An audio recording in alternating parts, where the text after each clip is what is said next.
Asalnya kalau ikut dia punya jadual, asalnya kerja dijangka untuk siap sepenuhnya bulan Januari.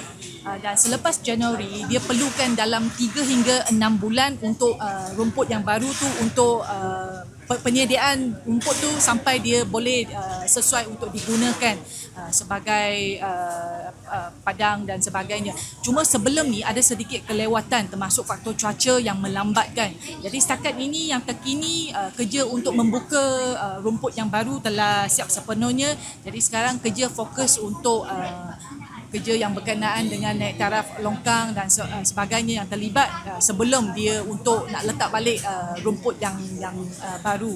Jadi mungkin kita jangka akan ada kelewatan beberapa bulan. Cuma apabila semua skop kerja ni siap, seperti saya sebut tadilah, kalau kerja dah selesai pun dia perlukan lagi 3 hingga 6 bulan untuk dia penyediaan rumput tu sebelum dia sesuai untuk dijalankan aktiviti. Dia punya jangkaan buka semula dalam Mei atau Jun. Jadi mungkin kita jangka lagi 2-3 bulan lewat daripada jangkaan tersebutlah. Di September